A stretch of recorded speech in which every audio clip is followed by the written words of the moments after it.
Dear students, today our topic which I am going to deliver before you is methods of classification, or in other words we say basis of classification. Before we come to the methods, we again uh, say what is classification. Classification is the process of arranging things in a groups or classes. Classification is the process of arranging things in groups or classes. Now we come to these methods of classification. These are number one, geographical method, and number two, chronological classification, and number three, qualitative classification, and number four, quantitative or numerical classification. So far as this third one is qualitative is concerned, it has more two classifications. Number one, simple classification or twofold classification, and number second is manifold classification.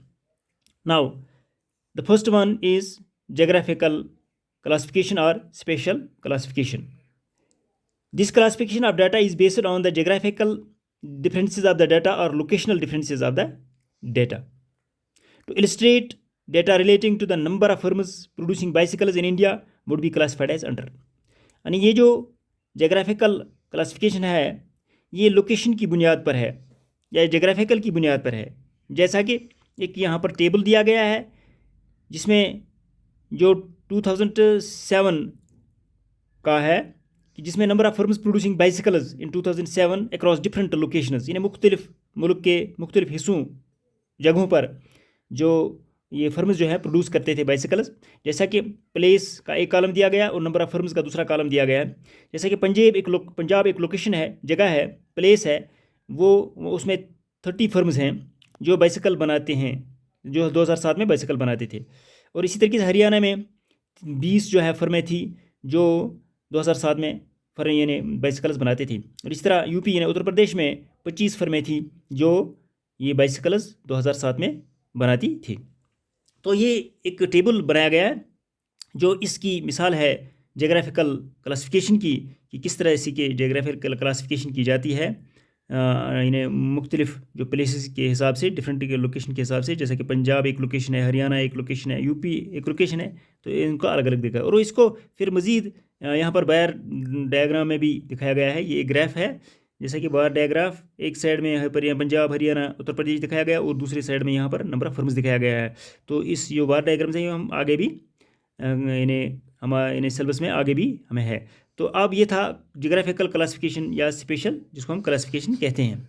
तो अब दूसरा जो इसका method है वह है chronological classification. Chronological classification chronological classification जो है, when data are classified on the basis of time, it is known as chronological classification. जब डाटा को टाइम के बेस पर क्लासिफाई किया जाए तो उसको क्रोनोलॉजिकल क्लासिफिकेशन कहते हैं। तो इसको भी टेबल के ज़रिए ही इलस्ट्रेट किया गया, यानी एक्सप्लेन किया गया। This is illustrated in the following table.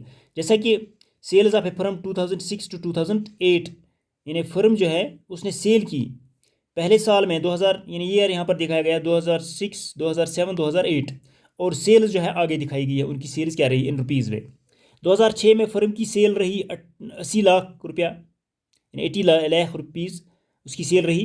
और 2007 में जो है 90 लाख रुपीज़ उसकी रही, 90 लाख, यानी 90 लाख उसकी क्या सेल रही।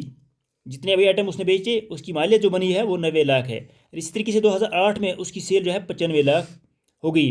तो ये था टाइम के हिसाब से, पीरियड के हिसाब से, जो यानी वक्त के हिसाब से ये टेबल जो है बनाया गया है। तो इसको क्रोनोलॉजिकल क्लासिफिकेशन कहते हैं। जब क्लासिफिकेशन की जाती है किसी डाटा की तो वो इस डाटा की यानी टाइम के हिसाब से, ईयर के हिसाब से उसको की, तो इसको टाइम कहते हैं, on the base of time है ये, कि 2006 में इतने, 2007 में 90 लाख, 2008 में 95 लाख। तो ये था chronological classification.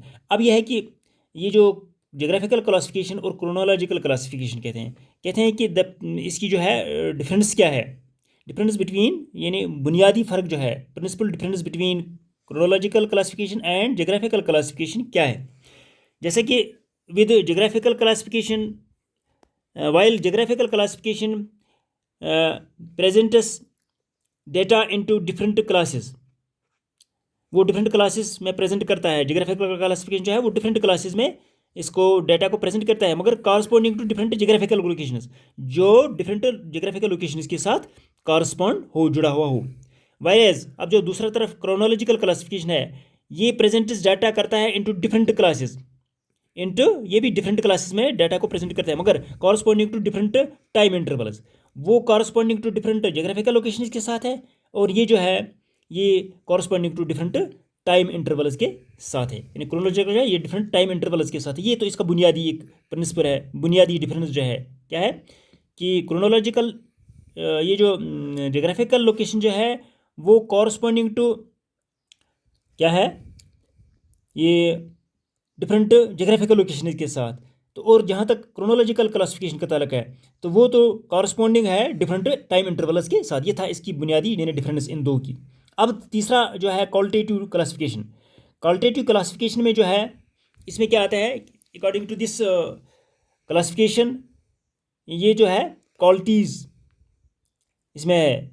This classification is according to qualities के मुताबिक है ये, या एट्रीब्यूट्स ऑफ द डाटा के मुताबिक है। फॉर एग्जांपल डेटा में भी classified on the basis of occupation, on the basis of religion, या on the basis of level of intelligence of the population के बुनियाद पर ही इसको क्लासीफाई किया जाता है। या हम ये कहेंगे कि data is grouped according to their qualities like colour, size और एनी अदर क्वालिटी, या उस बुनियाद पर भी इसको ये क्लासीफाई किया जाता है।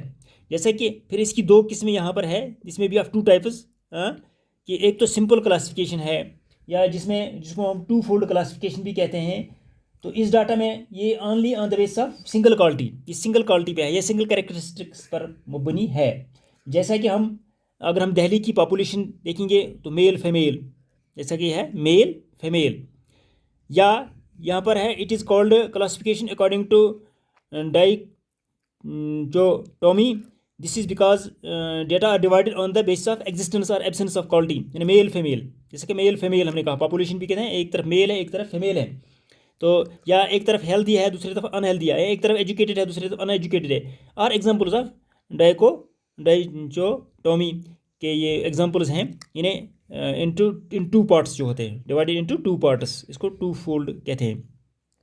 और इसी तरीके से मैनी फोल्ड क्लासिफिकेशन जो है, तो many classification when classification according to quality of data involves more than one characteristic, इसमें एक से ज़्यादा हो, यानी मोर देन वन क्वालिटी या मोर देन वन कैरेक्टरिस्टिक्स इसमें जब हो, it's called many fold classification, या इसको हम मल्टीप्लाई क्लासिफिकेशन भी कहते हैं। जैसा कि नीचे एक यहाँ पर ये दिखाया गया classification of the factory workers an example of many fold qualitative classification. जैसा कि एक तरफ पहले था ये सिंगल क्वालिटी पर, skilled and unskilled, skilled and unskilled, skilled कितने हैं यानी हुनरमंद कितने हैं, और अनस्किल्ड जो गैर हुनर हैं वो कितने हैं। तो फिर स्किल्ड को फिर आगे डिवाइड किया गया है, लिटरेट, इसमें स्किल्ड में लिटरेट कितने हैं, स्किल्ड में अनइलिटरेट कितने हैं, और फिर स्किल्ड को फिर मजीद किया आगे किया गया, डिवाइड किया गया है। इसमें लिटरेट में रूरल कितने हैं तो अर्बन कितने हैं, गाँव वाले कितने हैं, गाँव के लोग, और अर्बन शहर के लोग कितने हैं। इसमें इलिटरेट में भी फिर ये किया गया रूरल कितने हैं अर्बन कितने हैं। इसी तरह अनस्किल्ड को भी किया गया, लिटरेट इसमें कितने हैं, इलिटरेट कितने हैं इसमें, फिर रूरल अर्बन वगैरह, तो इसको मजीद डिवाइड किया गया। इसी को मैनीफोल्ड क्लासिफिकेशन कहते हैं, या मल्टीप्लाई क्लासिफिकेशन इसको कहते हैं। इसी तरीके से अगर कहीं पर ये होगा कि मेल कितने हैं, फीमेल कितने हैं, और मेल में फिर मैरिड अनमैरिड कितने हैं, फिर उसमें एजुकेटेड इलिटरेट कितने हैं, तो इसी तरीके से अनमैरिड में भी एजुकेटेड लिटरेट कितने हैं, फीमेल में भी मैरिड अनमैरिड कितने हैं, एजुकेटेड लिटरेट कितने हैं, तो वो इसको भी डिवाइड हम आगे आगे कर सकते हैं। तो इसको मैनीफोल्ड और यानी मल्टीप्लाई क्लासिफिकेशन कहते हैं। तो लास्ट वन जो है, चौथा जो है, इसको क्वांटिटेटिव क्लासिफिकेशन कहते हैं या न्यूमेरिकल क्लासिफिकेशन कहते हैं। तो ये जो क्वालिटेटिव या this type of classification done when facts have direct measurement, तो यहाँ पर इसकी ये जो है ये मेजरेबल नहीं है, लेकिन जो क्वांटिटेटिव और ये जो क्या नाम है मैनीफोल्ड है, ये क्वालिटेटिव जो है ये मेजरेबल नहीं है, तो यहाँ तक क्वांटिटेटिव का है ये मेजरेबल है। तो इसमें क्या है कि data are classified into classes और groups on the basis of their numerical values के हिसाब से इसको डिवाइड किया जाता है, न्यूमेरिकल वैल्यू के हिसाब से किया जाता है। जैसा कि in other words each class of data unlike beauty और honesty is capable of quantitative expression और can be expressed in terms of some numerical figures like weight can be, weight है कहीं पर उसको एक्सप्रेस किया जाता है इन केजीज में, अगर हाइट हो तो उसको एक्सप्रेस किया जाता है सेंटीमीटर्स में।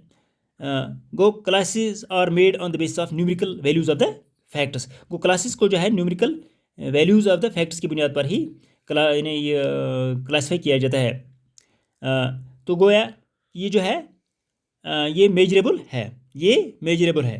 कौन? क्वांटिटेटिव और न्यूमेरिकल क्लासिफिकेशन जो है ये मेजरेबल है। Data whose direct measurement is possible and can be given numeric form are called as variable and they can be shown by various statistical series के जरिए भी दिखा सकते हैं हम। तो ये था क्वांटिटेटिव और न्यूमेरिकल क्लासिफिकेशन। तो उम्मीद है कि आपको समझ आया होगा। तो आज के लिए इतना ही काफ़ी। फ़ी अमान अल्लाह।